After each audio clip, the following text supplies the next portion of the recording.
Just cut across to the Prime Minister at the Pariksha Pe Charcha event that's taking place. Do remember, this is the 7th year, something that started back in 2018, with the Prime Minister there talking to the students who will be facing the board exam this year in order to cope and deal with the exams and the pressure revolving the board exams. एक से बढ़कर एक प्रस्तुति की है, तो मैं उन विद्यार्थियों को,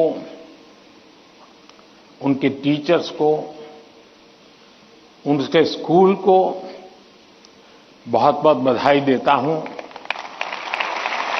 और आपसे भी आग्रह करता हूं कि आप जाने से पहले उस एग्जीबिशन को जरूर देखें और उसमें क्या है उसको समझने की कोशिश करें और अपनी स्कूल में वापस जाने के बाद अपने जो अनुभव है वो जरूर और विद्यार्थियों के साथ शेयर करेंगे। इधर से आवाज आई, उधर से नहीं आई, उधर से नहीं आई, करेंगे? मेरी आवाज सुनाई देती है ना? अच्छा, आपको पता है आप किस स्थान पर आए हैं?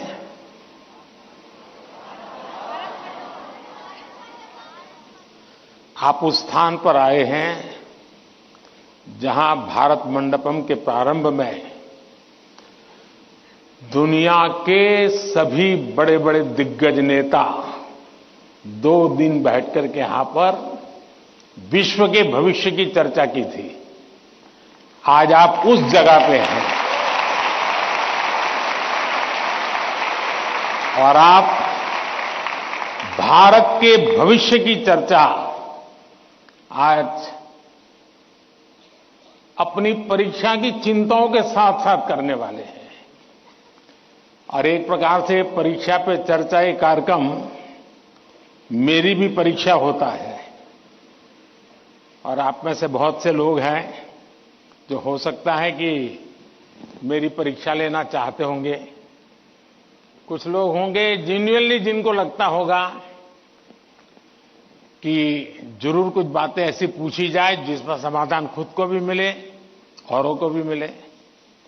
हो सकता है हम सब सवालों को तो एड्रेस न कर पाएं, लेकिन ज्यादातर उन सवालों के कारण बहुत से साथियों को समाधान हो जाएगा। तो आइए हम प्रारंभ करते हैं, ज्यादा समय न गंवाते हुए। कहां से शुरू करना है?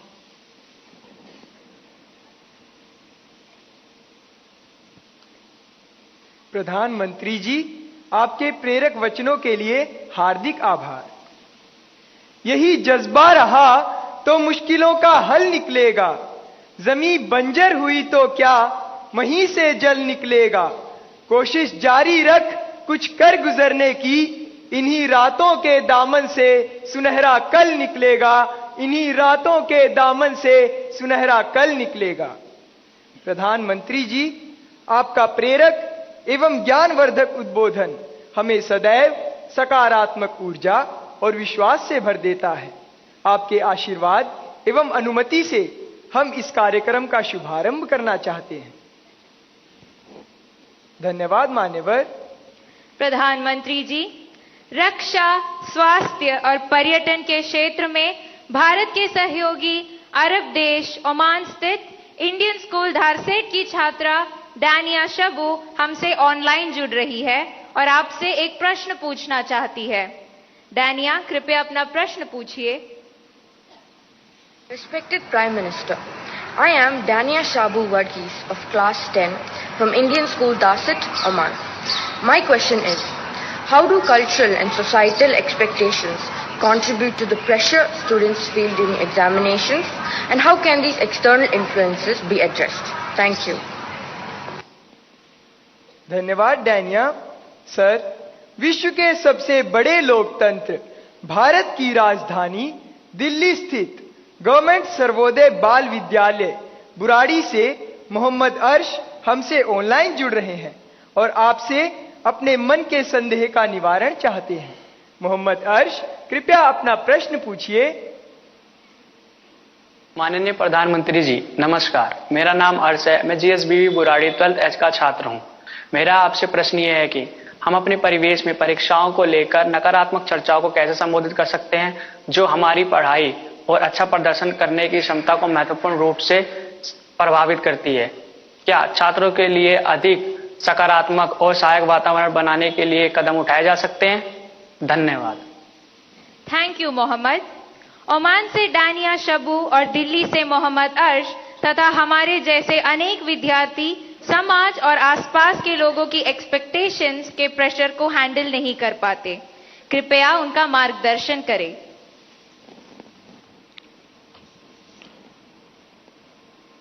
शायद मुझे बताया गया कि ये परीक्षा पे चर्चा का 7वां एपिसोड है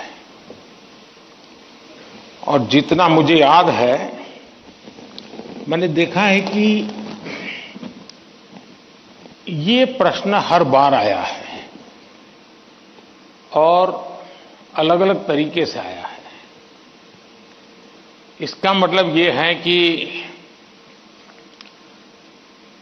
7 साल में 7 अलग अलग बैचेज इस परिस्थितियों से गुजरी है और हर नई बैच को भी इन्हीं समस्याओं का सामना करना पड़ रहा है।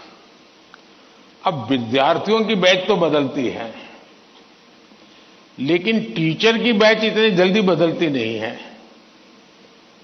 अगर टीचर्स ने इन अब तक जितने मेरे एपिसोड हुए हैं उसमें मैंने इन बातों का जो वर्णन किया है, अगर उसका कुछ न कुछ उन्होंने अपने स्कूल में एड्रेस किया हो तो शायद हम इस समस्या को धीरे धीरे कम कर सकते हैं। उसी प्रकार से हर परिवार में ज्यादातर हो सकता है बड़े बेटे ने या बेटी ने पहले एक आध बार ये ट्रायल हुआ हो, लेकिन उनके लिए ज्यादा एक्सपीरियंस नहीं है। लेकिन हर मां बाप ने किसी न किसी रूप में इस समस्या को जरूर अनुभव किया है। अब सवाल यह है कि इसका समाधान क्या हो। हम ये तो नहीं कह सकते भाई स्विच ऑफ, प्रेशर बंद, ऐसा तो नहीं कर सकते। तो हमने अपने आप को एक तो किसी भी प्रकार के प्रेशर को झेलने के लिए सामर्थ्यवान बनाना चाहिए। रोते बैठना नहीं चाहिए, मान के चलना चाहिए कि जीवन में आता रहता है, दबाव बनता रहता है, तो खुद को तैयार करना पड़ता है। अब जैसे कभी आप उस स्थान पे जाते हैं जहां ठंड ज्यादा है और आप किसी गर्म इलाके में रहते हैं, तो हम मन को तैयार करते हैं कि आज अब मुझे 3-4 दिन के बाद ऐसे इलाके में जाना है जहां ठंड ज्यादा है। तो मन से आप तैयार करते हैं तो धीरे धीरे वे लगता है, पहुंचने के बाद कभी लगता है यार मैंने तो सोचा था उससे तो ठंड कम है, क्योंकि आपने मन से तय कर लिया है। और इसलिए आप टेम्परेचर कितना है कितना नहीं वो देखने की जरूरत नहीं पड़ती, आपका मन तैयार हो जाता है। वैसे ही दबाव को हमने अपने तरीके से मन से एक बार इस स्थिति से जीतना है, ये तो संकल्प करना होता है। दूसरा, कि जरा दबाव के प्रकार देखें। एक तो दबाव होता है खुद ने ही जो अपने लिए तय करके रखा है कि सुबह 4 बजे उठना ही उठना है, रात को 11 बजे तक पढ़ना ही पढ़ना है, आपने तो इतने आंसर सॉल्व करके ही जीतना है, और बड़ा दबाव खुद ही अनुभव करते हैं। मैं समझता हूं हमने उतना स्ट्रेच नहीं करना चाहिए कि जिसके कारण हमारी एबिलिटी ही टूट जाए।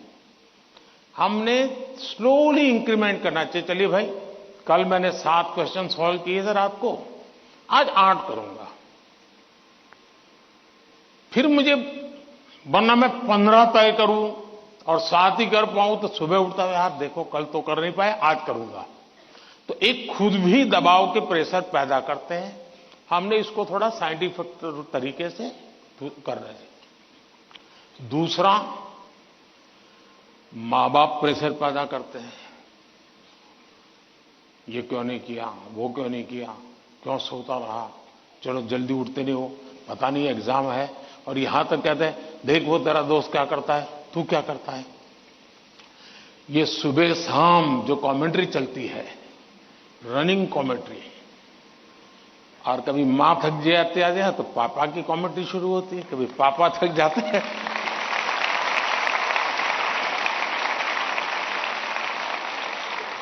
तो बड़े भाई की कमेंट्री शुरू हो जाती है, और वो अगर कम पढ़ता है तो स्कूल में टीचर की। फिर या तो कुछ लोग ऐसा है, जा तुमको जो करना है कर लो, मैं अपना ऐसे ही रहूंगा। कुछ लोग इसे सिंसियर लेते हैं, लेकिन ये दबाव का दूसरा प्रकार है। तीसरा ऐसा भी होता है कि जिसमें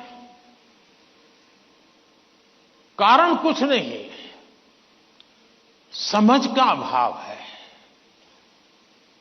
और बिना कारण उसको हम संकट मान लेते हैं। जब एक्चुअली करते हैं तो लगता है नहीं यार इतना मुश्किल नहीं था, मैंने बेकार में दबाव झेलता रहा। तो मुझे लगता है कि एक तो इनको पूरे परिवार ने, टीचर ने, सबने मिलकर के एड्रेस करना होगा। सिर्फ स्टूडेंट एड्रेस कर लेगा, सिर्फ पेरेंट्स एड्रेस कर लेंगे, इतने से बात बननी नहीं है।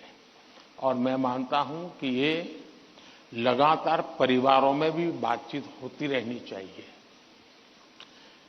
हर परिवार ऐसी स्थितियों में कैसे हैंडल करता है उसकी चर्चाएं होनी चाहिए। उसकी एक सिस्टमेटिक थियरी के बजाय हमने धीरे धीरे चीजों को इवॉल्व करना चाहिए। अगर ये इवॉल्व करते हैं तो मुझे पक्का विश्वास है कि हम इन चीजों से बाहर निकल के आते हैं। धन्यवाद।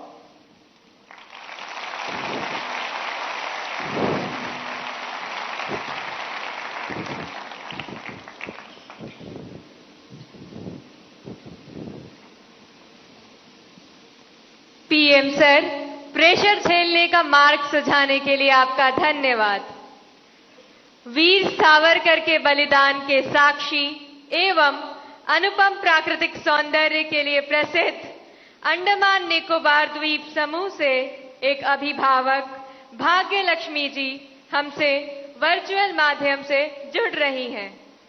भाग्य लक्ष्मी जी, अपना प्रश्न पूछिए। माननीय प्रधानमंत्री जी नमस्कार। एक अभिभावक होने के नाते मेरा आपसे सवाल है कि छात्रा पर जो पीर प्रेशर रहता है, जो कि एक तरह से दोस्ती की सुंदरता छीन लेता है और छात्राओं को अपने ही दोस्तों के साथ प्रतिस्पर्धा करा देता है, उस पर आपकी क्या राय है? कृपया मुझे समाधान दें। धन्यवाद। धन्यवाद भाग्य लक्ष्मी जी। विश्व को सत्य, अहिंसा और धर्म की त्रिमूर्ति प्रदान करने वाली भूमि गुजरात स्थित पंचमहल के जवाहर नवोदय विद्यालय की छात्रा दृष्टि चौहान प्रधानमंत्री जी आपसे अपनी समस्या का हल जानना चाहती हैं। दृष्टि, कृपया अपना प्रश्न पूछिए। माननीय प्रधानमंत्री जी नमस्कार। मैं दृष्टि चौहान जवाहर नवोदय विद्यालय पंचमहल में कक्षा 6 की छात्रा हूँ। मेरा आपसे यह प्रश्न है कि कभी कभी परीक्षा के प्रतिस्पर्धी माहौल में दोस्तों के साथ प्रतिस्पर्धा भी अधिक दबाव पैदा करती है। कृपया सुझाव दें कि इससे कैसे बचा जा सकता है। आप मुझे इस पर अपना मार्गदर्शन प्रदान करें। धन्यवाद सर। धन्यवाद दृष्टि। नेचुरल ब्यूटी से भरपूर, बारिश की पहली बूंदों से भीगने वाला राज्य केरल में स्थित केंद्रीय विद्यालय क्रमांक 1 कालीकट से स्वाति दिलीप हमसे ऑनलाइन जुड़ रही हैं और आपसे अपना प्रश्न पूछना चाहती हैं। स्वाति, कृपया अपना प्रश्न पूछिए। Namaskar, Honorable Prime Minister, sir. I am Swati Dilip, a class 11 student from PM Sri Kendriya Vidyalaya number 1 Calicut of Ernakulam region. Sir, could you please guide us on how in this competitive world we can avoid unhealthy and unnecessary competition and also how to not take peer pressure into our heads? Thank you, sir. धन्यवाद स्वाति। प्रधानमंत्री जी, कृपया भाग्य लक्ष्मी जी, दृष्टि और स्वाति द्वारा पूछे गए प्रश्नों में पीयर प्रेशर और कंपटीशन से होने वाली चिंता तथा इसके कारण रिश्तों में आने वाली कड़वाहट से कैसे बचें, कृपया मार्गदर्शन कीजिए।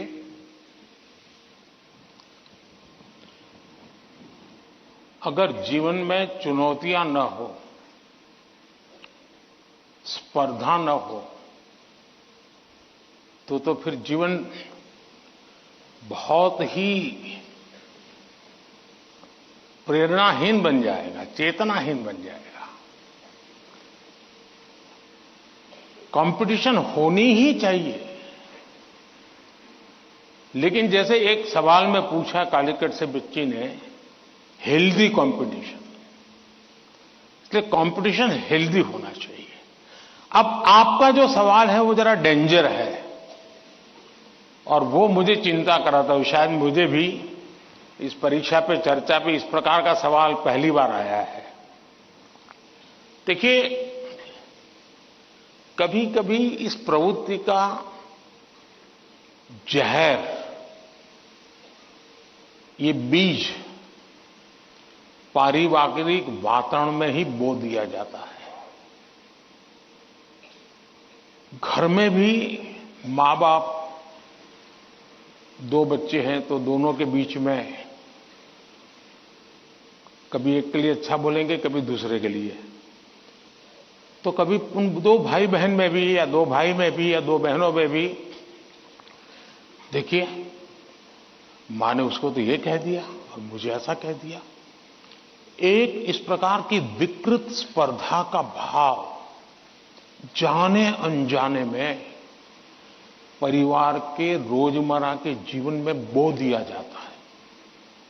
और इसलिए मेरी सभी पेरेंट्स से आग्रह है कि कृपा करके बच्चों की इस प्रकार की कंपैरिजन, अपने ही संतानों की ऐसी कंपैरिजन मत कीजिए। उसके अंदर एक द्वेष का भाव पैदा कर देते हैं और वो परिवार में भी कभी न कभी लंबे समय के बाद वो बीज एक बहुत बड़ा जहरीला वृक्ष बन जाता है। उसी प्रकार से मैंने बहुत पहले एक वीडियो देखा था, शायद आप लोगों ने भी देखा होगा। कुछ दिव्यांग बच्चे, उनकी एक कंपटीशन में सब दौड़ रहे हैं।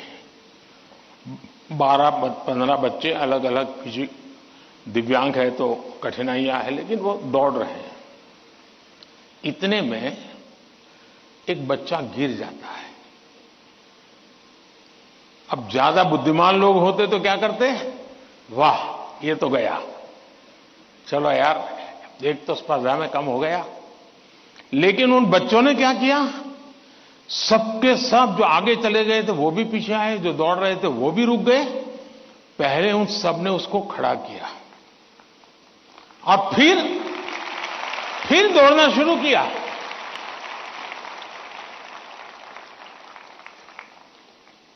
सचमुच में ये वीडियो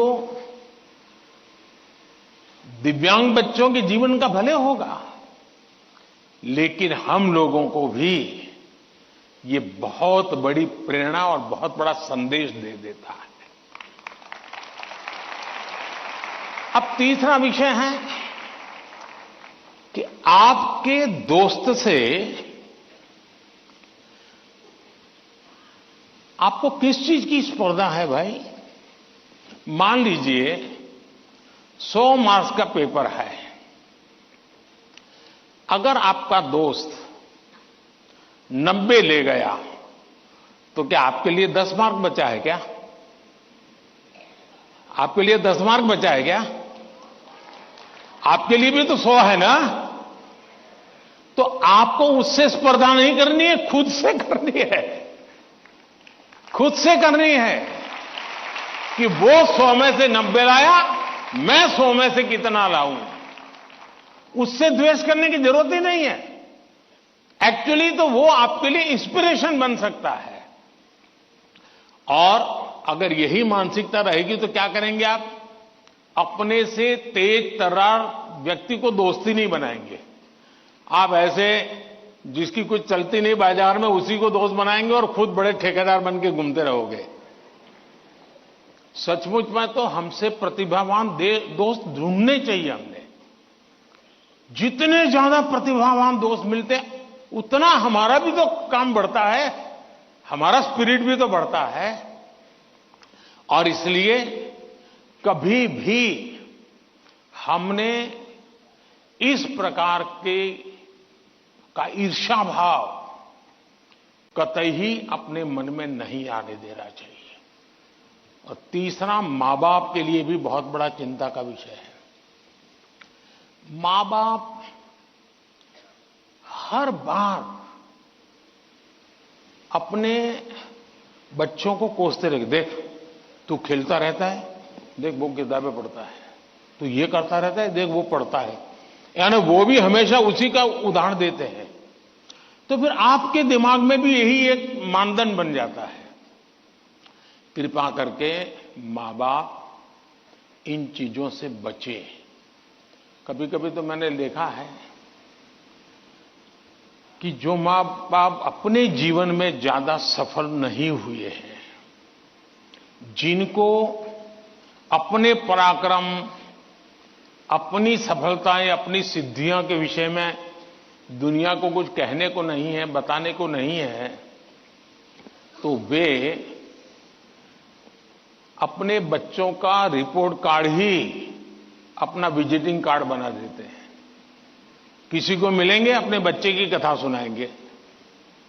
अब ये जो नेचर है वो भी एक प्रकार से बच्चे के मन में एक ऐसा भाव भर देता है कि मैं तो सब कुछ हूं, अब मुझे कुछ करने की जरूरत नहीं है।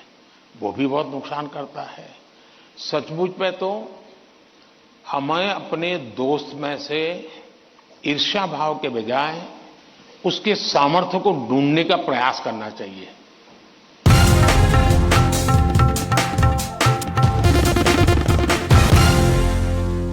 Across to the Prime Minister, who's holding the Pariksha Pe Charcha. The Prime Minister interacting with students who are going to be facing the board exam this year. Parents over 2.26 crore are participating, and this is at the Bharat Mandapam here in at India Gate in the national capital. An event that started back in 2018 with the Prime Minister there interacting with the students in order to ease their stress and to deal with the pressure regarding the board exam.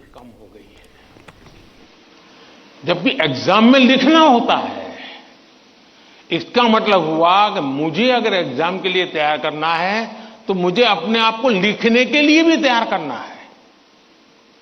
आजकल बहुत कम लोग हैं जिनको लिखने की आदत है, और इसलिए डेली जितना समय आप अपने पठन पाठन में लगाते हैं स्कूल के बाद, उसका मिनिमम 50% टाइम आप खुद अपनी नोटबुक के अंदर कुछ न कुछ लिखेंगे। हो सके तो उस विषय पर लिखेंगे, और 3 बार 4 बार खुद का लिखा हुआ पढ़ेंगे और खुद का लिखा हुआ करेक्ट करेंगे। तो आपका जो इंप्रूवमेंट होगा किसी की मदद बिना इतना बढ़िया हो जाएगा कि आपको बाद में लिखने की आदत हो जाएगी। तो कितने पेज पे लिखना, इतना लिखने में कितना समय जाता है, ये आपकी मास्टरी हो जाएगी। कभी कभी मन से विषय आपको लगता है ये तो मुझे आता है। जैसे आप मान लीजिए कोई बड़ा प्रसिद्ध कोई गाना सुन रहे हैं, गाना बज रहा है तो आपको लगता है ये गाना तो मुझे आता है, क्योंकि आपने बहुत बार सुना है। लेकिन एक बार गाना बंद करके जरा कागज पे लिखो ना, वो गाना आता है क्या, तो पता चलेगा नहीं यार, सुनते समय जो मेरा कॉन्फिडेंस था, मुझे अच्छा लगता था और आता था, हकीकत में मुझे आता नहीं था। मुझे वहां से प्रॉम्प्टिंग होती थी, इसलिए मुझे वो लाइन याद आ जाती थी, और उसमें भी परफेक्ट शब्द के संबंध में जब बात आएगी तो मैं पीछे रह जाऊंगा। मेरी आज की पीढ़ी के साथियों से बहुत मेरा आग्रह है कि कृपा करके आपकी एग्जाम में एक बड़ी चैलेंज होती है लिखना, कितना याद रहा, सही रहा, गलत रहा, सही लिखते हैं, गलत लिखते हैं, वो तो बात का विषय है। आप अपना ध्यान प्रैक्टिस में इस पर कीजिए। अगर ऐसी कुछ चीजों पर अगर आप ध्यान केंद्रित करेंगे, मुझे पक्का विश्वास है कि एग्जाम हॉल में बैठने के बाद जो अनकंफर्ट या प्रेशर फील करते हैं वो आपको लगेगा ही नहीं, क्योंकि आप आदी हैं। अगर आपको तैरना आता है तो पानी में जाने से डर नहीं लगता है आपको, क्योंकि आप तैरना जानते हैं। आपने किताबों में तैरना ऐसे होता है और आप सोचते हैं हाँ मैं तो पढ़ा था भाई, हाथ पहले ऐसे करते, फिर दूसरा हाथ, फिर तीसरा हाथ, फिर चौथा हाथ, तो फिर आपको लगता है हाँ पहले हाथ पहले पैर, दिमाग से खप कर लिया, अंदर जाते ही फिर मुसीबत शुरू हो जाती है। लेकिन जिसने पानी में ही प्रैक्टिस शुरू कर दी, उसको कितना ही गहरा पानी क्यों हो, उसको भरोसा होता है मैं पार कर जाऊंगा। और इसलिए प्रैक्टिस बहुत आवश्यक है, लिखने की प्रैक्टिस बहुत आवश्यक है।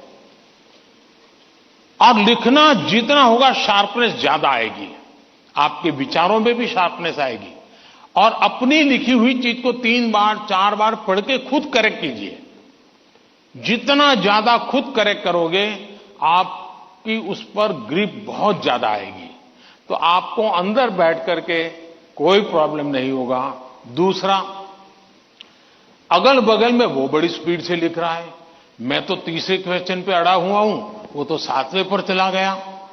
दिमाग इसमें मत खपाइए बाबा, वो 7 में पहुंचे, 9 में पहुंचे, करे न करे, वो पता नहीं वो सिनेमा की स्टोरी लिखता होगा। तुम अपने पर भरोसा करो, तुम अपने पर भरोसा करो। अगल बगल में कौन क्या करता है छोड़ो। जितना ज्यादा अपने आप पर फोकस करोगे, उतना ही ज्यादा आपका क्वेश्चन पेपर पर फोकस होगा। जितना ज्यादा क्वेश्चन पेपर पर फोकस होगा, इतना ही आपके आंसर के एक एक शब्द पर हो जाएगा और अल्टीमेटली आपको परिणाम उचित मिल जाएगा। धन्यवाद।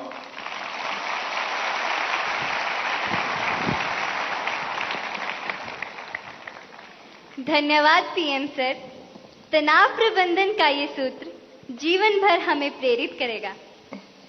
प्रधानमंत्री जी, राजमंद राजस्थान के छात्र धीरज सुथार, जो कि government senior secondary school Kundwa में पढ़ते हैं, हमारे बीच इस हॉल में मौजूद हैं और आपसे प्रश्न पूछना चाहते हैं। धीरज, कृपया अपना प्रश्न पूछिए। नमस्ते माननीय प्रधानमंत्री जी, मैं धीरज सुथार, मैं राजकीय उच्च माध्यमिक विद्यालय कोंदवा राजसमंद राजस्थान से हूँ। मैं 12वीं कक्षा में अध्ययनरत हूँ। मेरा प्रश्न यह है कि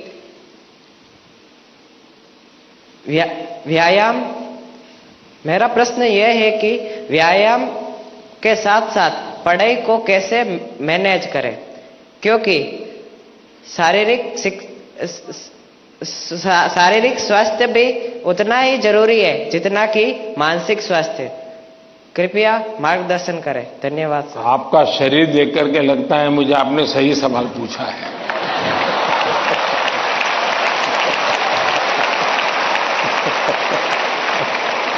और आपकी ये चिंता भी सही होगी।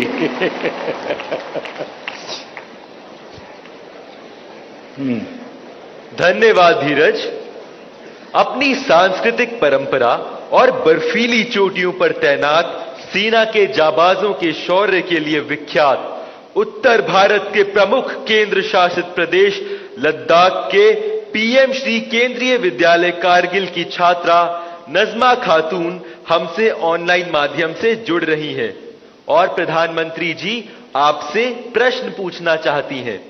नजमा, कृपया अपना प्रश्न पूछिए। माननीय प्रधानमंत्री जी नमस्कार, मेरा नाम नजमा खातून है। मैं पीएम श्री केंद्रीय विद्यालय कारगिल लद्दाख में पढ़ती हूँ। मैं कक्षा 10वीं की छात्र हूँ।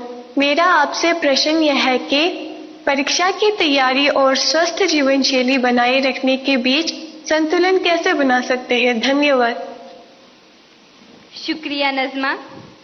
पूर्वोत्तर भारत के रत्न जनजातीय बहुल राज्य अरुणाचल प्रदेश के Naharlagun government higher secondary school से एक शिक्षिका टॉबी लामी जी इस सभागार में उपस्थित हैं और प्रधानमंत्री जी से प्रश्न पूछना चाहती हैं।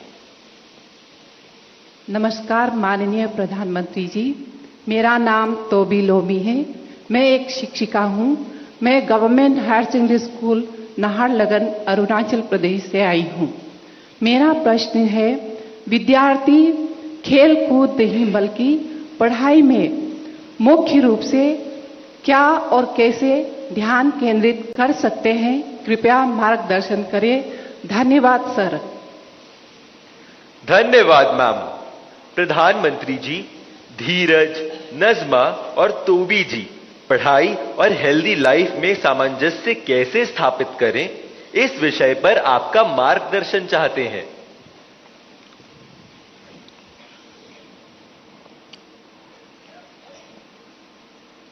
आप में से बहुत सारे स्टूडेंट्स मोबाइल फोन का उपयोग करते होंगे और कुछ लोग होंगे शायद उनको घंटों तक मोबाइल फोन की आदत भी हो गई होगी। लेकिन क्या कभी ऐसा विचार आया मन में कि नहीं मैं रिचार्जिंग में फोन रखूंगा तो मेरा मोबाइल का उपयोग कम हो जाएगा, इसलिए रिचार्जिंग नहीं करूंगा। अगर रिचार्जिंग नहीं करूंगा तो मोबाइल काम करेगा क्या? करेगा क्या? तो मोबाइल जैसी चीज जो रोजमर्रा देखते हैं उसको भी चार्जिंग करना पड़ता है नहीं करना पड़ता है? अरे जवाब तो दीजिए। रिचार्ज करना पड़ता है नहीं करना पड़ता है? अगर मोबाइल को करना पड़ता है तो ये बॉडी को करना चाहिए कि नहीं करना चाहिए?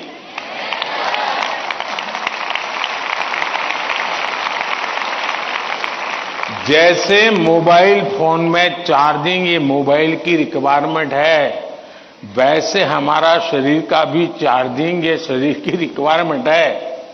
आप ऐसा सोचो कि नहीं पढ़ना है तो बस विंडो बंद, पढ़ाई, बाकी सब बंद, ऐसा कभी नहीं हो सकता है। जीवन ऐसे नहीं जी सकते हैं और इसलिए जीवन को थोड़ा संतुलित बनाना पड़ता है। कुछ लोग होते हैं खेलते ही रहते हैं, वो भी एक संकट होता है। लेकिन जब आपको एग्जाम देनी हो, क्योंकि लौकिक लाइफ जीवन में इन चीजों का अपना महत्व है, इसको टाल नहीं सकते। लेकिन अगर हम स्वस्थ ही नहीं रहेंगे, अगर हम अपने शरीर में वो सामर्थ्य ही नहीं होगा, तो हो सकता है कि 3 घंटे एग्जाम में बैठने का सामर्थ्य खो देंगे, फिर 5 मिनट ऐसे ही करके बैठा रहना पड़ेगा। और इसलिए स्वस्थ शरीर स्वस्थ मन के लिए भी बहुत जरूरी है। अब स्वस्थ शरीर का मतलब ये तो नहीं है कि आपको पहलवानी करनी है, ये आवश्यक नहीं है, लेकिन जीवन में कुछ नियमितताएं होती है। अब आप कभी सोचिए कितना समय है जिसमें आप खुले आसमान के नीचे सनलाइट में बिताए हो। अगर आप चलो पढ़ना भी है तो किताब लेकर के सनलाइट में बैठो ना भाई थोड़ी देर। कभी कभी बॉडी को रिचार्ज करने में सनलाइट भी बहुत जरूरी होता है। क्या कभी कोशिश की नियम से कि भाई मैं दिन में कैसे भी करके इतना तो मौका निकाल दूं ताकि मुझे सनलाइट के साथ नाता रहे। उसी प्रकार से कितना ही पढ़ना क्यों ना हो, लेकिन नींद को कभी भी कम मत आंकिए। जब अपनी मम्मी हमको कहती हैं कि सो जाओ तो उसका इंटरफेरेंस मत मानिए।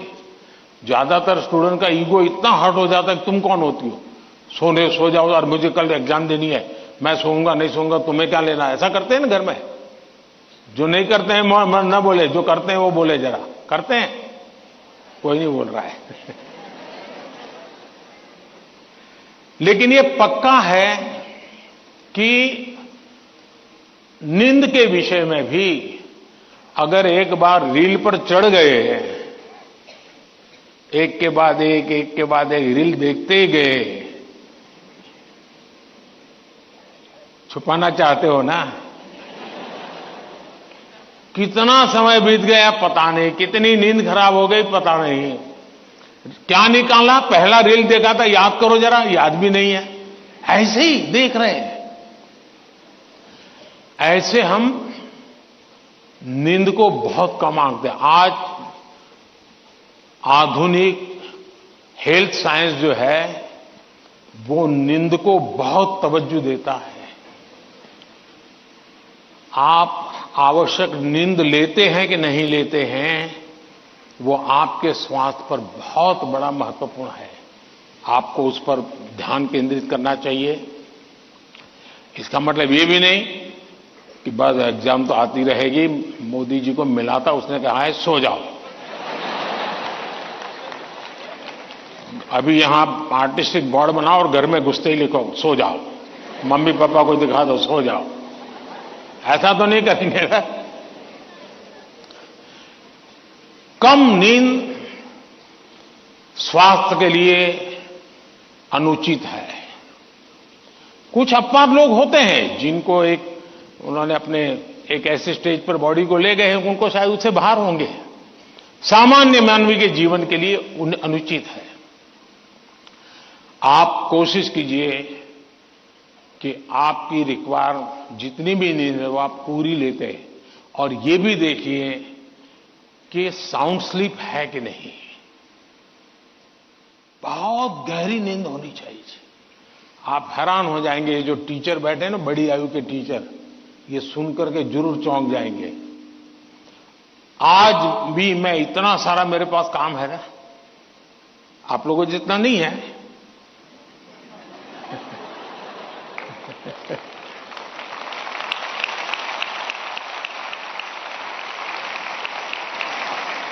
लेकिन 365 दिन कोई अपवाद नहीं।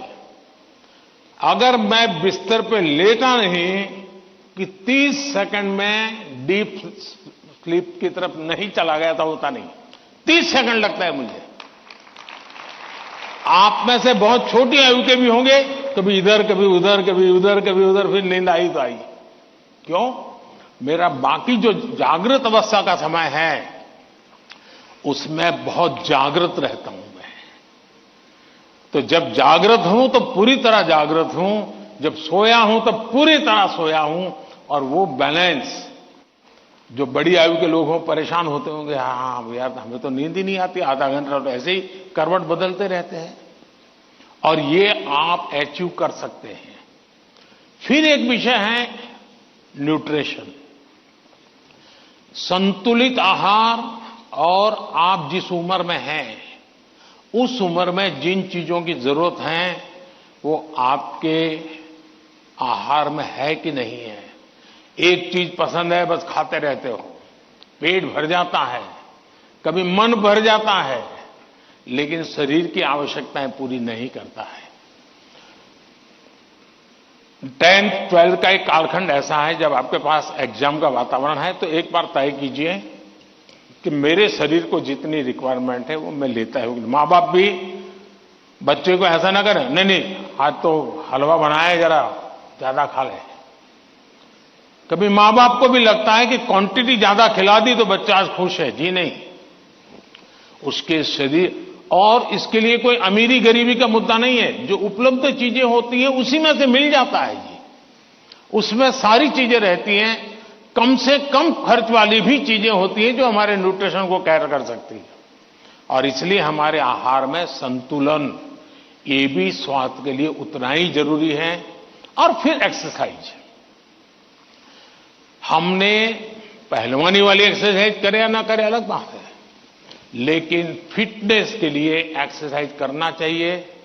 जैसे डेली टूथब्रश करते हैं ना, वैसे ही नो कॉम्प्रोमाइज एक्सरसाइज करनी चाहिए। मैंने कुछ बच्चे ऐसे देखे हैं, वो छत पे चले जाते हैं, किताब लेकर चलते हैं और पढ़ते रहते हैं, दोनों काम कर लेते हैं।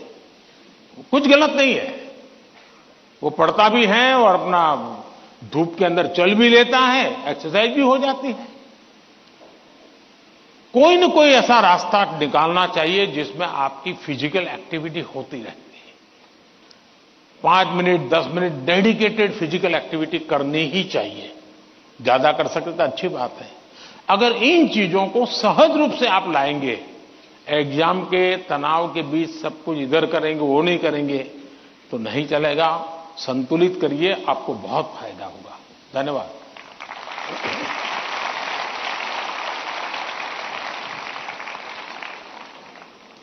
पीएम सर, आपने एग्जाम वॉरियर में भी हमें यही संदेश दिया है, जितना खेलोगे उतना खिलोगे। Thank you PM sir.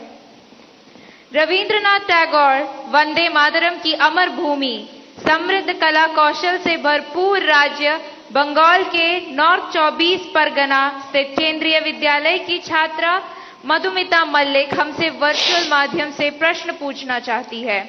Madhumita, कृपया अपना प्रश्न पूछिए। माननीय प्रधानमंत्री महोदय, नमस्कार। मेरा नाम मधुमिता मल्लिक है। मैं पीएम श्री केंद्रीय विद्यालय बैरकपुर थलसेना कोलकाता संभाग की 11वीं विज्ञान की छात्रा हूँ। मेरा आपसे यह प्रश्न है, आप उन छात्रों को क्या सलाह देना चाहेंगे जो अपने करियर के बारे में अनिश्चित है या किसी विशेष करियर या पेशे को चुनने के बारे में दबाव महसूस करते हैं? कृपया इस विषय पर मुझे मार्गदर्शन करें। धन्यवाद महोदय। धन्यवाद मधुमिता। पीएम सर, भगवान कृष्ण की उपदेश भूमि, वीर बहादुर खिलाड़ियों के प्रदेश हरियाणा पानीपत के द मिलेनियम स्कूल की छात्रा अदिति तनवर ऑनलाइन माध्यम से जुड़ी हुई है और आपसे मार्गदर्शन चाहती है। अदिति, कृपया अपना प्रश्न पूछिए। माननीय प्रधानमंत्री जी, नमस्कार। मेरा नाम अदिति तनवर है और मैं the millennium school Panipat Haryana की कक्षा 11वीं की छात्रा हूँ। मेरा आपसे प्रश्न यह है कि मैंने ह्यूमैनिटीज को अपने विषय के रूप में चुना है और लोग रोज मुझ पर ताने कसते हैं। मुझे यह विषय पसंद है इसलिए मैंने इसे चुना है, पर कभी कभी तानों को संभालना मुश्किल हो जाता है। इन्हें कैसे संभालें और कैसे नजरअंदाज करें, मैं इसमें आपसे मार्गदर्शन चाहती हूँ। धन्यवाद श्रीमान, नमस्कार। Thank you Aditi. मधुमिता और अदिति तथा इन जैसे कुछ विद्यार्थी जीवन में करियर के चयन में दबाव अनुभव करते हैं। सर, एक विशेष करियर या स्ट्रीम चुनने की मानसिकता के दबाव की समस्या का कैसे समाधान करें? मुझे नहीं लगता है कि आप स्वयं कंफ्यूज हैं, आप स्वयं उलझन में हैं, ऐसा मुझे नहीं लगता है। हकीकत यह है कि आपको अपने पर भरोसा नहीं है, आपका अपने सोचने के संबंध में दुविधा है और इसलिए आप 50 लोगों को पूछते रहते हैं, क्या लगता है ये करूं तो, क्या लगेगा ये करूं तो। आप खुद को जानते नहीं हैं और उसके कारण आप किसी के एडवाइस पर डिपेंडेंट रहते हो और जो व्यक्ति ज्यादा अच्छा लगता है आपको और जो एडवाइस आपको सबसे सरल लगती है आप उसी को एडॉप्ट कर लेते हो। अब जैसे मैंने कहा कि खेलो, अब बहुत कुछ होंगे जो आज कल बोर्ड लेकर के घर जाएंगे, मोदी जी ने कहा है खेलो खिलो खेलो खिलो, अब मैं पढ़ूंगा नहीं, बस क्यों, उसने अपनी चीज पसंद कर ली है। मैं समझता हूं कि सबसे बुरी जो स्थिति है ना वो कंफ्यूजन है।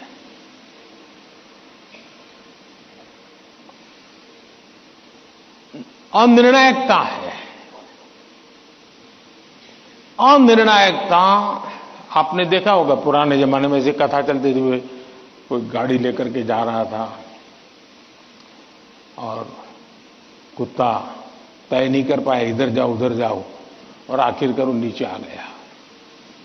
यही होता है, अगर उसको पता है कि मैं उधर चला जाऊं तो हो सकता है कि वो ड्राइवर भी उसको बचा ले, लेकिन इधर गया इधर गया इधर गया तो ड्राइवर कितना ही एक्सपर्ट होगा नहीं बचा पाएगा।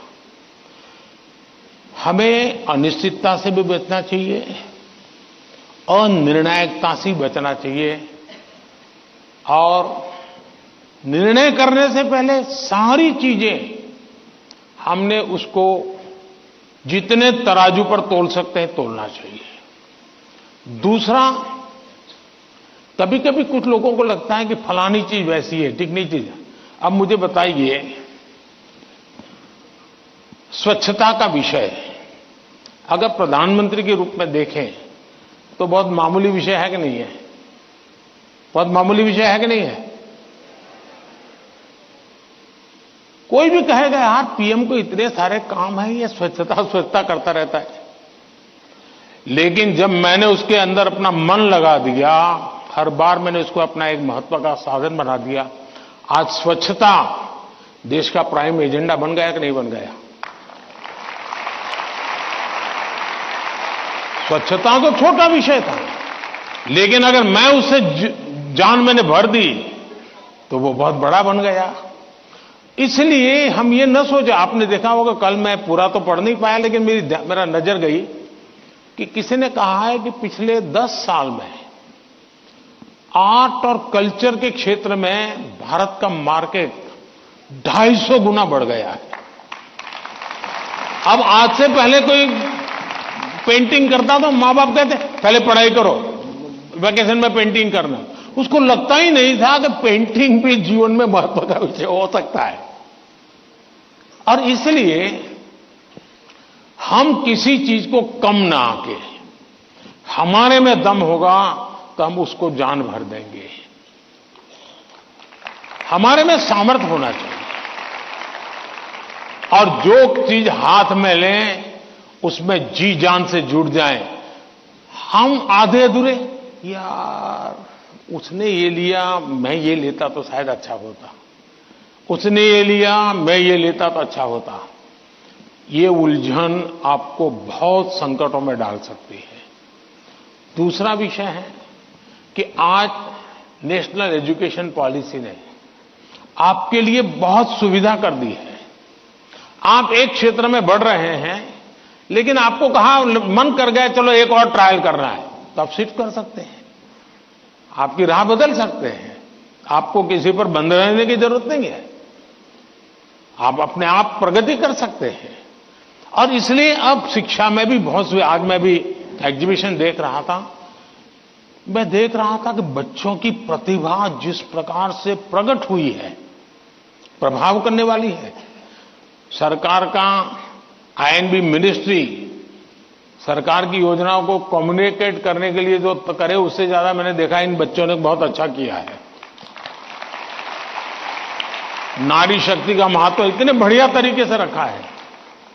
इसका मतलब यह हुआ कि किसी भी हालत में हमें निर्णायक होना ही चाहिए, और एक बार निर्णायक होने की आदत लग जाती है ना, फिर कंफ्यूजन नहीं रहता है।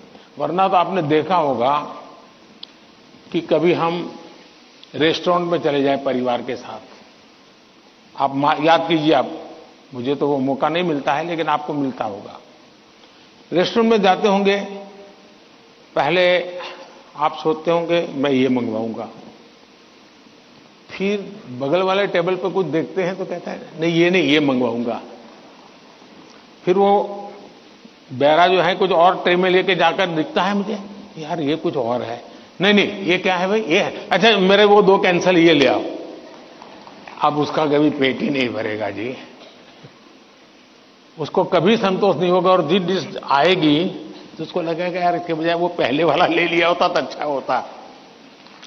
जो लोग रेस्टोरेंट के डाइनिंग टेबल पर निर्णय नहीं कर पाते हैं, वो कभी रेस्टोरेंट का या खाने का आनंद नहीं ले सकते हैं। आपको निर्णायक बनना पड़ता है।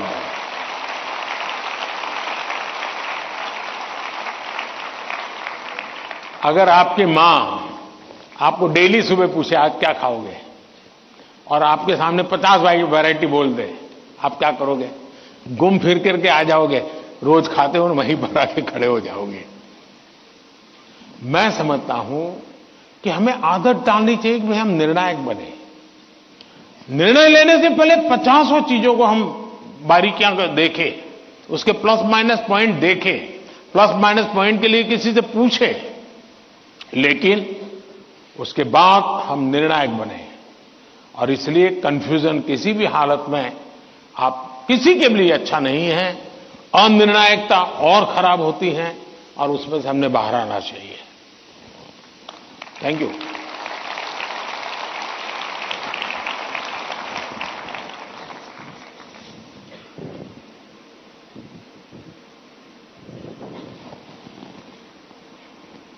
सर, निर्णय की स्पष्टता में ही सफलता निहित है। आपका यह कथन सदा याद रहेगा। धन्यवाद।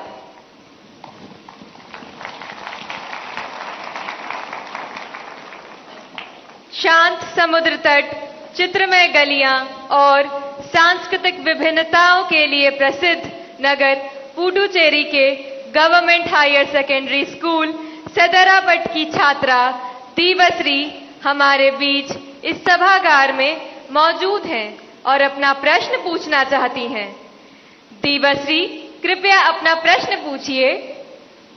नमस्ते, वणक्कम ऑनरेबल प्राइम मिनिस्टर सर। वणक्कम वणक्कम।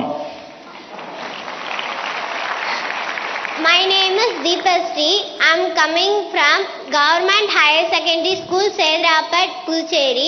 My question is, how can we build our trust in parents that we are working hard? Thank you, sir. धन्यवाद दीवश्री।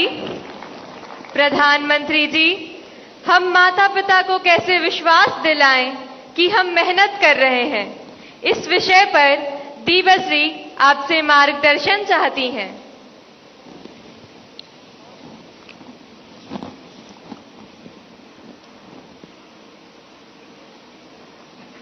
आपने सवाल पूछा है, लेकिन सवाल के पीछे दूसरा सवाल है आपके मन में, जो आप पूछ नहीं रही है। दूसरा सवाल यह है कि पूरे परिवार में मिसट्रस्ट है, ट्रस्ट डेफिसिट है, और ये यानी आपकी बहुत अच्छी परिस्थिति को आपने पकड़ा है।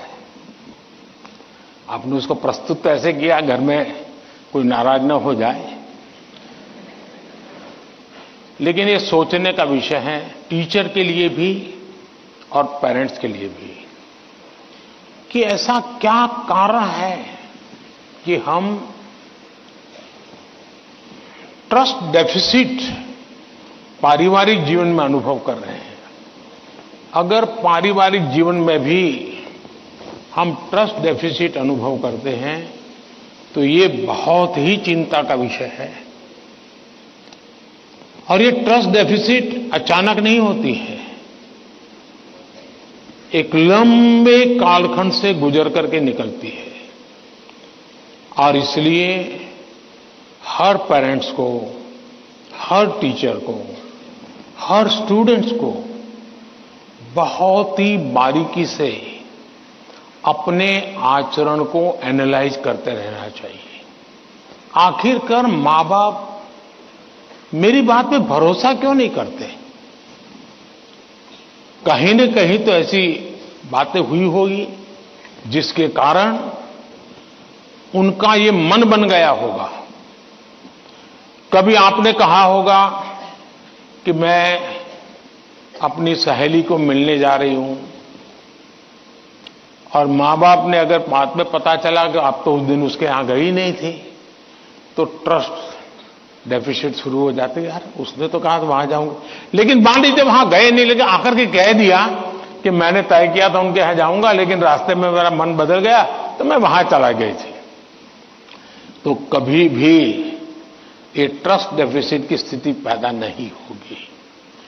और एक विद्यार्थी के नाते हमें जरूर ऐसा सोचना चाहिए कि कहीं ऐसा तो नहीं है कि मैंने कहा था मम्मी आप सो जाओ, चिंता मत कीजिए, मैं तो पढ़ लूंगा, और मम्मी चुपके से देखती और मैं सो रहा हूं, तो फिर ट्रस्ट डेफिसिट हो जाएगा। ये तो कह रहा था मैं पढ़ूंगा, लेकिन पढ़ नहीं रहा है, सोया पड़ा है। आप कहते थे कि मां मैं अब एक सप्ताह तक मोबाइल को हाथ नहीं लगाऊंगा, लेकिन छुपके से दिख रहा है मां को घरे, तो फिर ट्रस्ट डेफिसिट पैदा हो जाती है। क्या आप जो कहते हैं उसको सचमुच में पालन करते हैं क्या? अगर आप पालन करते हैं तो मैं नहीं मानता हूं कि पेरेंट्स को या टीचर्स को इस प्रकार की ट्रस्ट डेफिसिट की स्थिति पैदा होगी, आपके प्रति अविश्वास का कारण बनेगा। उसी प्रकार से मां बाप को भी सोचना चाहिए। कुछ मां बाप को ऐसी आदत होती है, जैसे मान लीजिए किसी मां बाप ने माँ ने बहुत बढ़िया खाना बनाया है और बेटा आया है, किसी न किसी कारण से उसका खाने का मन नहीं है, लेकिन बहुत कम खाया, तो माँ क्या कहेगी? जरूर कहीं खा करके आए होंगे, जरूर किसी के घर में पेट में भर करके आए होंगे।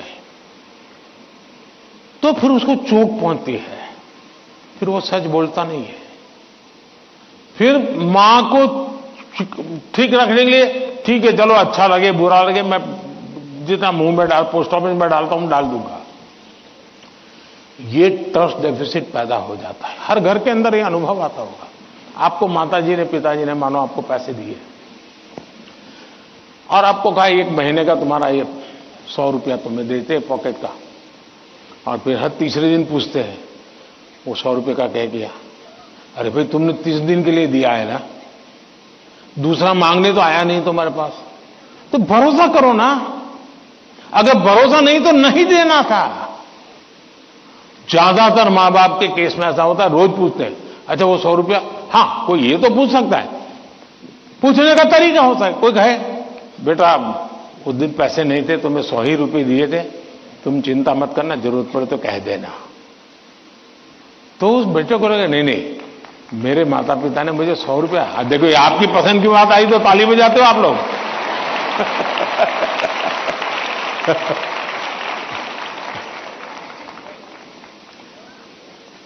अगर वही सवाल ये पूछते 100 का क्या किया, इसके बजाय कह दे, तो बेटा कहेगा ना मां बिल्कुल नहीं, मेरे पास पैसे हैं, सफिशिएंट है।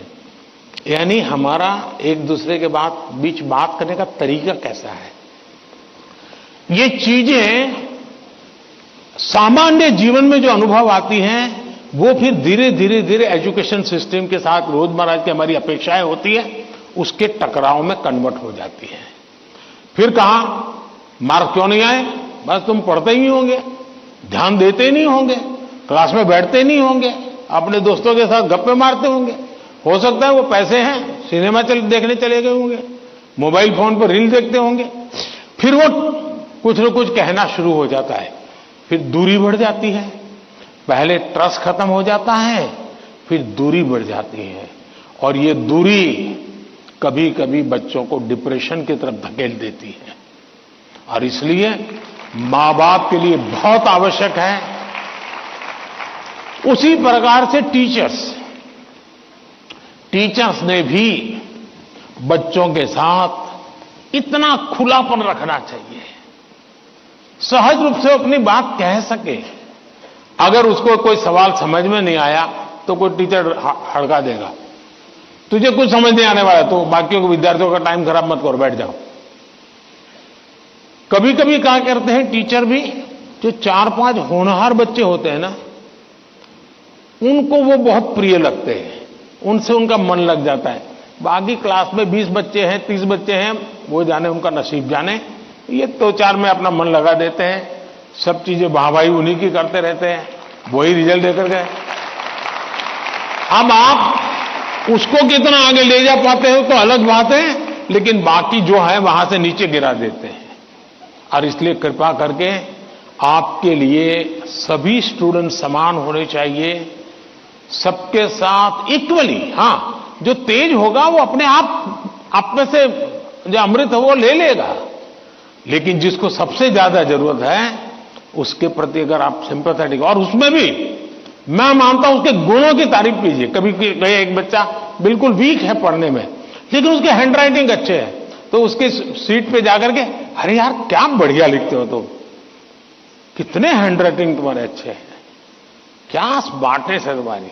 कभी ऐसा एक डल विद्यार्थी है, अरे यार तेरा कपड़ा बहुत शर्ट बहुत अच्छा है, उसके अंदर कॉन्फिडेंस बिल्डअप होगा, वो आपके साथ खुलने लग जाएगा, वो आपसे बातें करने लगेगा कि ये साहब के प्रति मेरे प्रति उनका ध्यान है।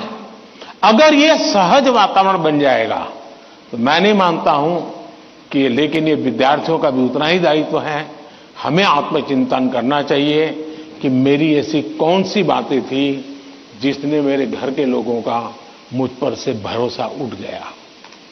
ये किसी भी हालत में हमारे आचरण से हमारे परिवार के, हमारे टीचर का हम पे भरोसा उठना नहीं चाहिए।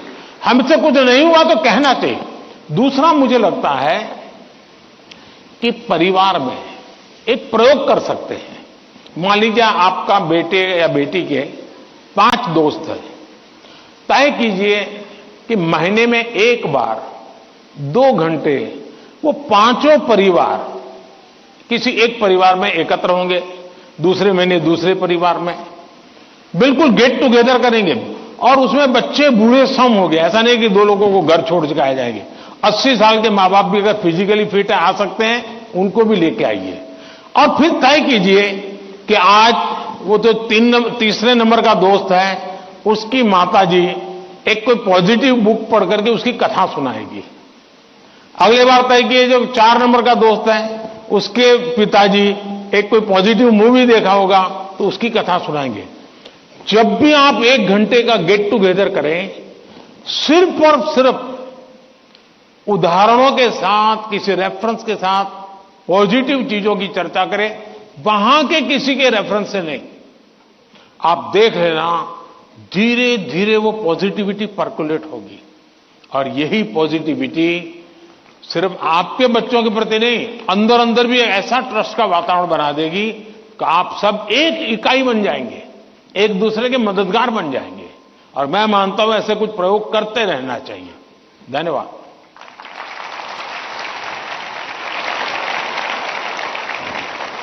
पीएम सर, परिवार में विश्वास महत्वपूर्ण है। आपका यह संदेश हमारे घरों में खुशियां लाएगा। धन्यवाद पीएम सर। छत्रपति शिवाजी महाराज और समाज सुधारक महात्मा ज्योतिबा फूले की जन्मस्थली महाराष्ट्र की पुण्य नगरी पुणे से एक अभिभावक श्री चंद्रेश जैन जी इस कार्यक्रम से ऑनलाइन जुड़ रहे हैं और प्रधानमंत्री जी आपसे प्रश्न पूछना चाहते हैं। चंद्रेश जी, कृपया अपना प्रश्न पूछिए। माननीय प्रधानमंत्री जी, आपको मेरा सादर प्रणाम। मेरा नाम चंद्रेश जैन है, मैं एक अभिभावक हूं। मेरा आपसे एक प्रश्न है, क्या आपको नहीं लगता है आजकल के बच्चों ने अपने दिमाग का इस्तेमाल करना बंद कर दिया है? वे तकनीक पे अधिक निर्भर रहने लगे हैं, क्योंकि सब कुछ उंगलियों पे उपलब्ध है।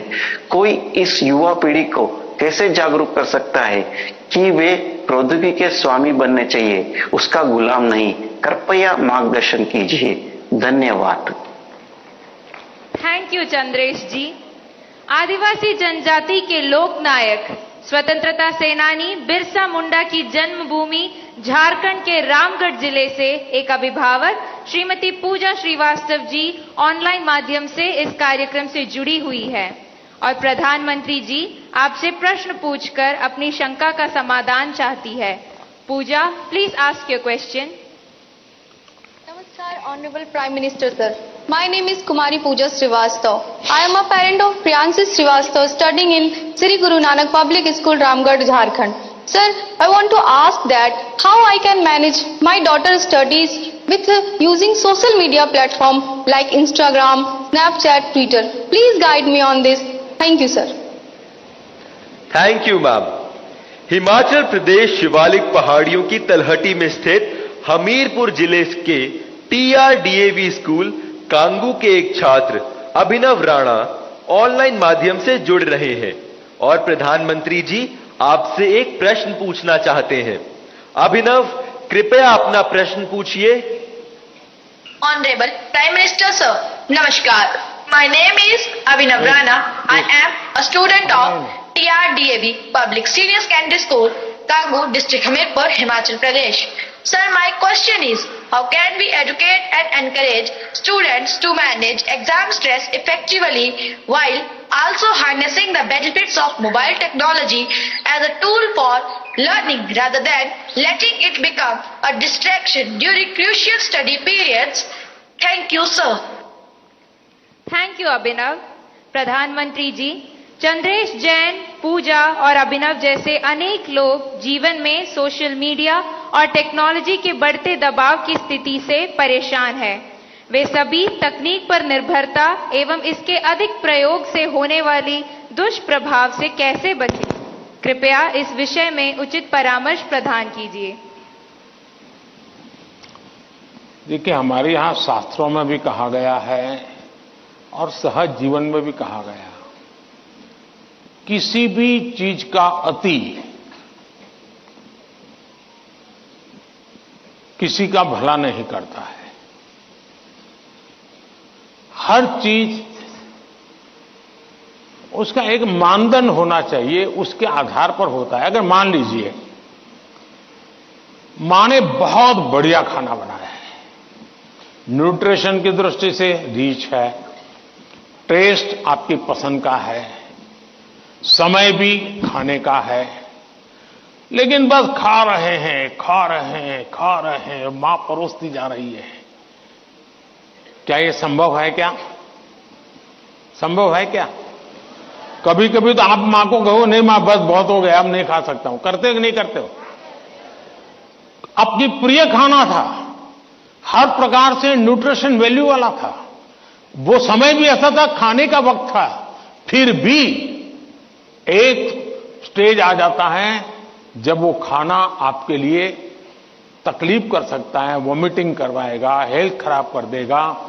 आपका कितना ही प्रिय खाना आपको रुकना पड़ेगा। रुकना पड़ता कि नहीं रुकना पड़ता? वैसे ही मोबाइल के ऊपर कितना ही प्रिय चीजें, कितनी ही चीजें आती हो, लेकिन कुछ तो समय तय करना पड़ेगा। अगर आप, मैंने देखा है आजकल बहुत से लोगों को जब भी देखो लगे पड़े हैं। आपने देखा होगा, मेरे हाथ में कभी, बहुत रेयर केस में कभी मोबाइल फोन मेरे हाथ में होता है, क्योंकि मुझे मालूम है कि मेरे समय का मुझे सर्वाधिक उपयोग क्या करना है। जबकि मैं ये भी मानता हूं कि इंफॉर्मेशन के लिए मेरे लिए एक बहुत आवश्यक साधन भी है, लेकिन उसका कैसे उपयोग करना, कितना करना, इसका मुझे विवेक होना चाहिए। और ये दोनों जो पेरेंट्स की चिंता है, वो इन दो की नहीं है, हर पेरेंट्स की चिंता है। शायद ही कोई अपवाद होगा। जो मां बाप खुद भी दिन भर मोबाइल में अटके रहते होंगे ना, वो भी चाहते होंगे कि बेटा इससे बचे। और आपने देखा होगा, सबसे बड़ी बात, आपके जीवन को बहुत कुंठित कर देता है जी। अगर आप परिवार में देखोगे तो घर के 4 लोग 4 कोने में बैठे हैं और एक दूसरे को मैसेज फॉरवर्ड करते हैं, उठ करके मोबाइल नहीं दिखाते कि देख मैंने ये आया तुम देखो। क्यों? सीक्रेसी। ये इसके कारण एक बहुत बड़ा अविश्वास पैदा करने में ये भी एक साधन बन गया आजकल। अगर मां ने मोबाइल फोन को हाथ लगा दिया, बस आ गया घर में तूफान। तुम कौन होती है मेरे मोबाइल को हाथ लगाने वाली? यही हो जाता है। मैं समझता हूं कि परिवार में कुछ नियम होने, जैसे खाना खाते समय डाइनिंग टेबल पर कोई इलेक्ट्रॉनिक गैजेट नहीं होगा, मतलब नहीं होगा। सब लोग खाना खाते समय गप्पे मारेंगे, बातें करेंगे, खाना खाएंगे। ये हम डिसिप्लिन फॉलो कर सकते हैं। घर के अंदर, मैंने पहले भी कहा है या दोबारा कहता हूं, नो गैजेट जोन, कि भाई ये कमरे में कोई गैजेट की एंट्री नहीं, हम बैठेंगे, बातें करेंगे, गप्पे मारेंगे। परिवार के अंदर वो ऊष्मा का वातावरण उसके लिए जरूरी है। तीसरा, हम हमारे खुद के लिए भी अब टेक्नोलॉजी से हम बच नहीं सकते हैं। टेक्नोलॉजी को बोझ नहीं मानना चाहिए, टेक्नोलॉजी से दूर भागना नहीं चाहिए, लेकिन उसका सही उपयोग सीखना उतना ही अनिवार्य है। अगर आप टेक्नोलॉजी से परिचित हैं, आपके माता पिता को पूरा नॉलेज नहीं है, सबसे पहला आपका काम है, आज मोबाइल पर क्या क्या अवेलेबल है उनसे चर्चा कीजिए, उनको एजुकेट कीजिए और उनको विश्वास में लीजिए कि देखिए मैथ्स में मुझे ये चीजें यहां मिलती हैं, केमिस्ट्री में मुझे ये मिलती हैं, हिस्ट्री में ये मिलती हैं, और मैं इसको देखता हूं, आप भी देखिए। तो वो भी थोड़ी रुचि लेंगे। वरना क्या होगा, हर बार उनको लगता होगा कि मोबाइल मतलब ये दोस्तों के साथ चिपका हुआ है, मोबाइल मतलब रील देख रहा है, अगर उसको पता चले कि भाई इसमें ये पार्ट है, इसका मतलब ये नहीं कि माँ बाप को मूर्ख बनाने के लिए बढ़िया चीज दिखा दे और फिर दूसरा करे, ऐसा नहीं हो सकता है। हमने पूरे परिवार में पता होना चाहिए क्या चल रहा है। हमारे मोबाइल फोन का लॉक करने का जो नंबर होता है वो परिवार के सबको अगर पता हो तो क्या नुकसान होगा। परिवार के हर सदस्य को हर एक मोबाइल का अगर इतनी ट्रांसपेरेंसी आ जाए, आप काफी बुराइयों से बच जाएंगे, काफी बुराइयों से बच जाएंगे। कि भाई हर किसी को हर एक भले मोबाइल अलग होगा लेकिन उसका जो कोड वर्ड है उसको मालूम है, तो ये भला हो जाएगा। दूसरा, आप भी अपना स्क्रीन टाइम को मॉनिटर करने वाले जो एप्स होते हैं उसको डाउनलोड करके रखिए। वो बताएगा कि भाई आपका स्क्रीन टाइम आज इतना हो गया, आपने यहां इतना टाइम गंवाया है, आपने इतना टाइम, वो आप स्क्रीन पर ही आपको मैसेज देता है, वो आपको अलर्ट देता है। जितने ज्यादा ऐसे अलर्ट के टूल्स हैं हमने अपने गैजेट्स के साथ जोड़ के रखना चाहिए ताकि हमें भी पता चले, हाँ यार ज्यादा हो गया, अब मुझे रुकना चाहिए। कम से कम वो हमें अलर्ट करता है। एट द सेम टाइम उसकी पॉजिटिव उपयोग कैसे कर सकते हैं। अगर मान लीजिए मैं कुछ लिख रहा हूं लेकिन मुझे एक अच्छा शब्द मिल नहीं रहा है, तो मैं डिक्शनरी की मुझे जरूरत है, मैं डिजिटल व्यवस्था का उपयोग करके उसका लाभ ले सकता हूं। मान लीजिए कि मैं कर रहा हूं और मुझे कोई अरिथमेटिक का सूत्र ध्यान नहीं आता है, चलिए मैंने डिजिटल चीज का सपोर्ट सिस्टम ले लिया, पूछ लिया उसको, क्या हुआ, फायदा होगा। लेकिन अगर मैं जानता ही नहीं हूं कि मेरे मोबाइल में क्या ताकत है तो मैं क्या उपयोग करूंगा। और इसलिए मुझे तो लगता है कि कभी कभी क्लासरूम में भी मोबाइल के पॉजिटिव पहलू क्या क्या है, पॉजिटिवली उपयोग आने वाली कौन सी चीजें हैं, कभी 10-15 मिनट क्लासरूम में चर्चा करनी चाहिए। कोई स्टूडेंट अपना अनुभव बताएगा कि मैंने उस वेबसाइट को देखा, हमारे स्टूडेंट्स के लिए अच्छी वेबसाइट है, मैंने उस वेबसाइट को देखा, फलाने सब्जेक्ट के लिए वहां अच्छी लर्निंग मिलती है, अच्छे लेसन्स मिलते हैं।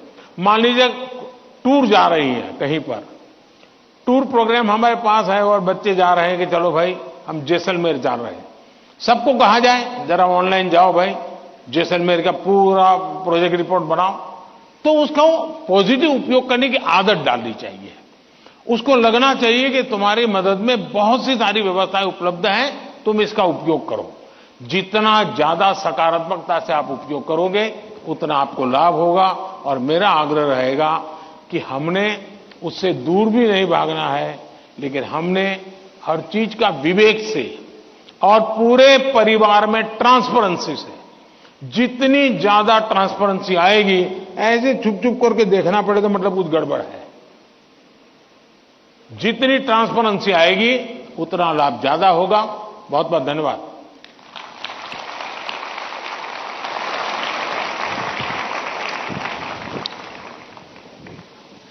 पीएम सर, सफलता के लिए जीवन में संतुलन बहुत महत्वपूर्ण है। यह मंत्र हमें सही राह पर अग्रसर करेगा। धन्यवाद। महाकवि सुब्रमण्यम भारती की जन्मभूमि तमिलनाडु की राजधानी चेन्नई के मॉडर्न सीनियर सेकेंडरी स्कूल के छात्र एम वागेश ऑनलाइन माध्यम से जुड़े हैं और प्रधानमंत्री जी आपसे प्रश्न पूछना चाहते हैं। M Vagesh, please ask your question.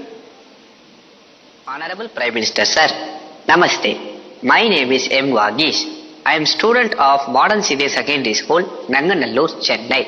My question is, how do you handle stress and pressure in the super strong position as a Prime Minister? What is your key factor of controlling stress? Thank you. आप भी बनना चाहते हैं क्या? तैयारी कर रहे हो क्या? धन्यवाद एम वागेश।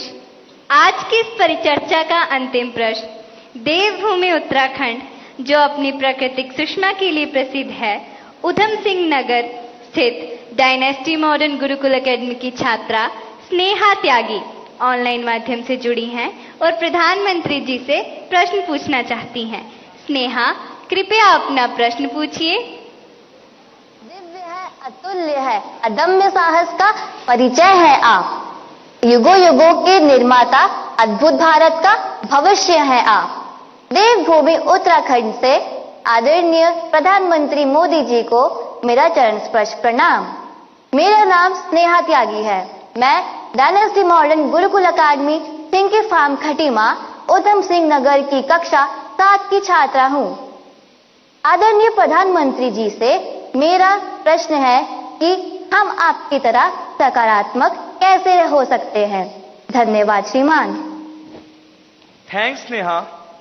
प्रधानमंत्री जी, आप अपने बिजी लाइफ में प्रेशर को कैसे हैंडल करते हैं और इतना प्रेशर होने पर भी हमेशा सकारात्मक कैसे रह पाते हैं? आप यह सब कैसे कर पाते हैं? कृपया अपनी सकारात्मक ऊर्जा का रहस्य हमसे साझा करें। प्रधानमंत्री जी।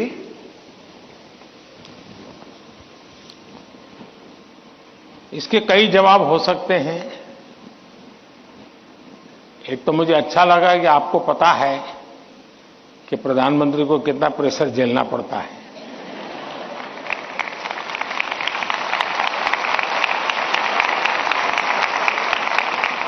वरना आपको तो लगता होगा हवाई जहाज है, हेलीकॉप्टर है, उनको क्या है, यहां से यहां जाना है, यही करना है। लेकिन आपको पता है कि भांति भांति ये सुबह शाम, दरअसल हरेक के जीवन में अपनी स्थिति से अतिरिक्त ऐसी बहुत सी चीजें होती हैं जिसको उसे मैनेज करना पड़ता है। जो उसने सोचा नहीं वैसी चीजें व्यक्तिगत जीवन में भी आ जाती है, परिवार जीवन में आ जाती है, और फिर उसे भी संभालना पड़ता है। अब एक नेचर ऐसा होता है कि भाई बहुत बड़ी आंधी आई है, चलो कुछ पल बैठ जाए, निकल जाने दो। कुछ संकट आया है, नीची मुंडी करो यार, समय जाएगा। शायद ऐसे लोग जीवन में कुछ अचीव नहीं कर सकते। मेरी प्रकृति है और जो मुझे काफी उपकारक लगी है, मैं हर चुनौती को चुनौती देता हूं।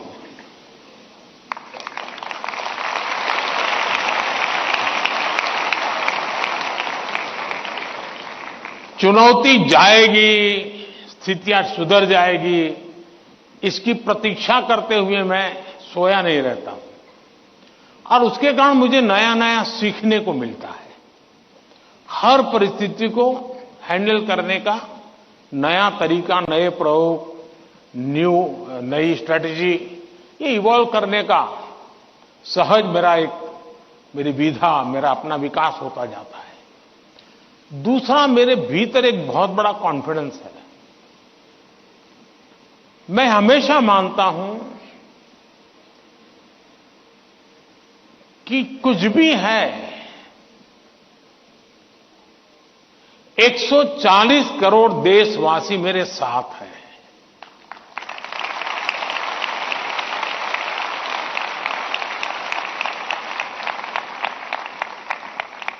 अगर 100 मिलियन चुनौतियां हैं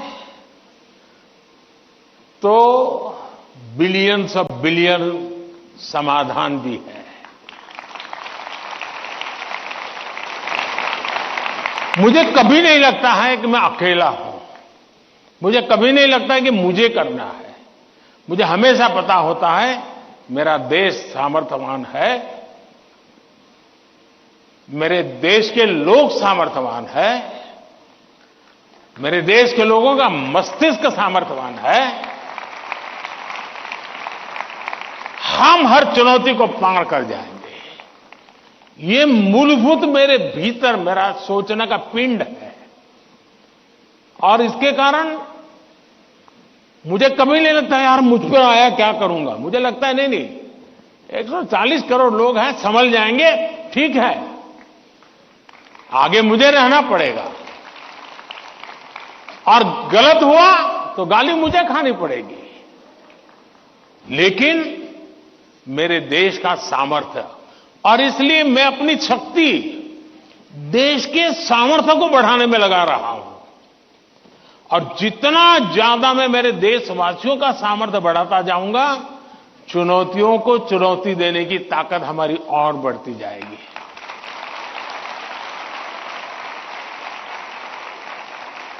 अब हिंदुस्तान की हर सरकार को गरीबी के संकट से जूझना पड़ा है।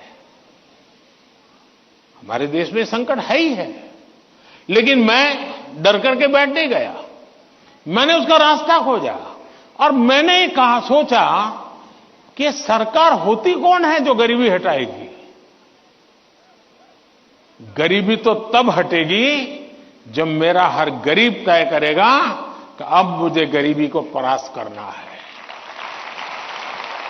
अब वो सपने ही देखेगा तो होगा कि नहीं होगा, तो मेरी जिम्मेवारी बनती है कि मैं उसके सपने को पूरा करने के लिए सामर्थ्यवान बनाऊं, उसको पक्का घर दे दूं, उसको टॉयलेट दे दूं, उसको शिक्षा की व्यवस्था दे दूं, उसको आयुष्मान योजना का लाभ दे दूं, उसके घर से नल पहुंचा दूं। अगर मैं ये चीजों से जिसको रोजमर्रा की जिंदगी से उसको जूझना पड़ता है, अगर मैं उससे उसको मुक्ति दिला देता हूं, उसको एम्पावर करता जाता हूं, तो वो भी मानेगा अब गरीबी गई, अब मैं उसको मारूंगा। और आप देखिए, इस मेरे 10 साल के कार्यकाल में देश में 25 करोड़ लोग गरीबी से बाहर आए हैं। अब यही चीज और लोग भी तो जैसे बिताया मैं भी बिता देता, और इसलिए मेरी कोशिश रहती है कि हम देश की शक्ति पर, देश के संसाधनों पर भरोसा करें। जब हम इन सारी चीजों को देखते हैं तो कभी हम अपने आप को अकेला महसूस नहीं करते। जी मैं क्या करूं, मैं कैसे करूं, अरे मैं तो एक चाय बेचने वाला इंसान, क्या करूंगा, ऐसे नहीं सोच सकता हूं। जी मुझे पूरा भरोसा होना चाहिए, और इसलिए पहली बात है कि आप जिनके लिए कर रहे हैं उन पर आपका अपार भरोसा।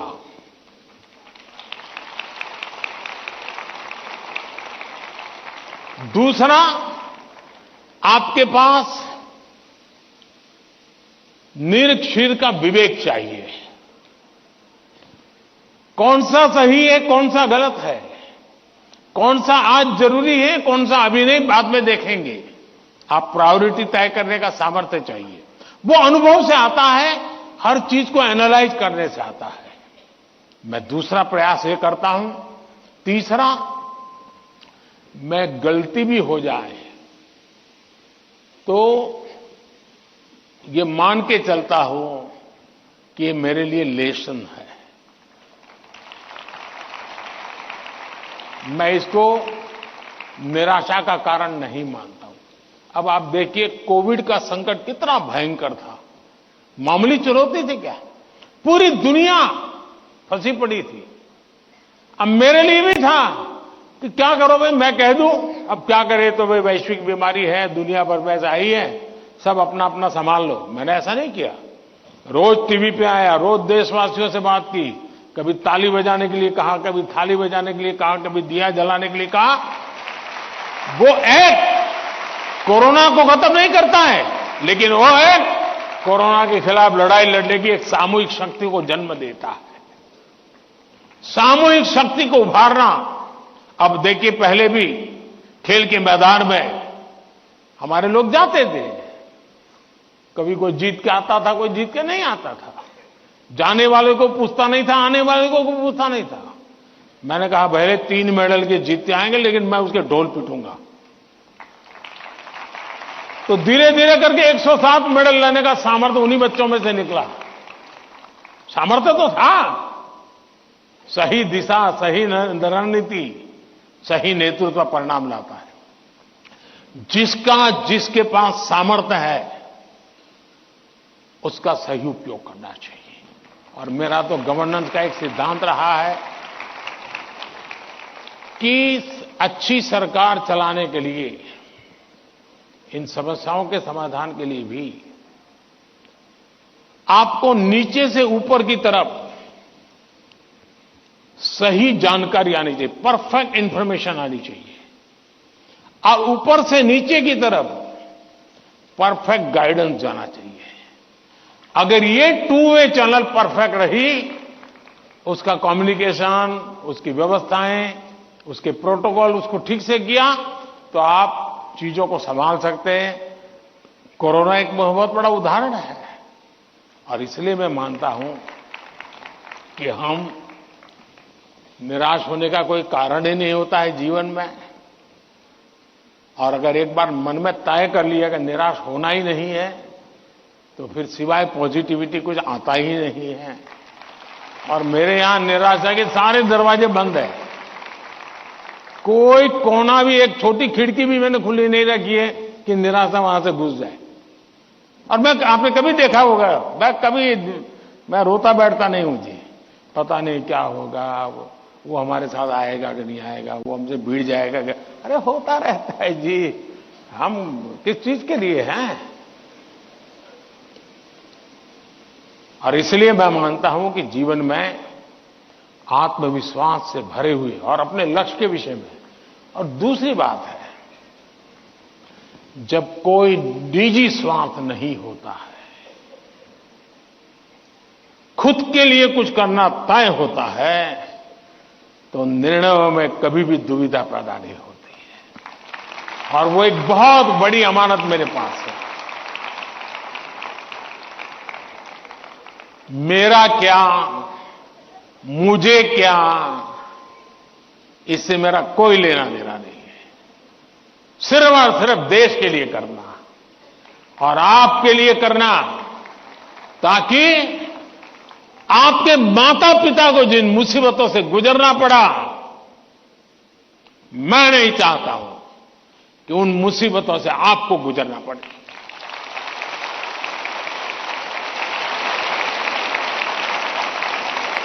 हमें ऐसा देश बना करके देना है दोस्तों, ताकि आपके भावी पीढ़ी को भी, आपके संतानों को भी लगे कि हम ऐसे देश के अंदर और पूरी तरह खिल सकते हैं, अपना सामर्थ्य दिखा सकते हैं। और ये हमारा सामूहिक संकल्प होना चाहिए, ये हमारा सामूहिक रिजॉल्व होना चाहिए, और परिणाम मिलता है। और इसलिए साथियों, जीवन में पॉजिटिव थिंकिंग की बहुत बड़ी ताकत होती है। बुरी सी बुरी चीज में भी पॉजिटिव देखा जा सकता है, उसको हमने देखना चाहिए। धन्यवाद जी।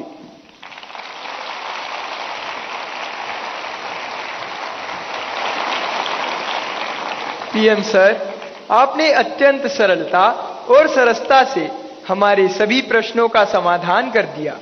हम, हमारे अभिभावक और शिक्षक सदा आपके कृतज्ञ रहेंगे। हम सदा एग्जाम वॉरियर रहेंगे, वरियर नहीं। धन्यवाद माननीय प्रधानमंत्री जी। हो गए सारे सवाल।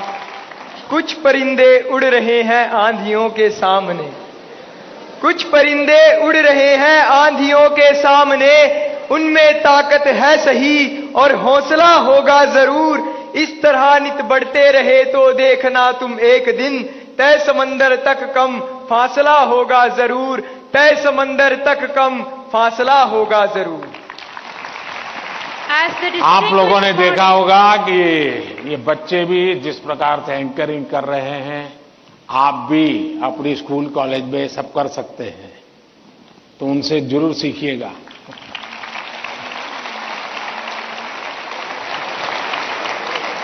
As the distinguished morning of Pariksha Pe Charcha 2024 concludes, we extend our sincere gratitude to Honorable Prime Minister Shri Narendra Modi ji for his wise counsel and inspirational touch.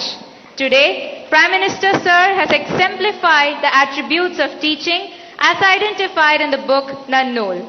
His suggestions have resonated and ignited the spirits of myriad of students, teachers and parents across our nation. Thank you once again, PM sir.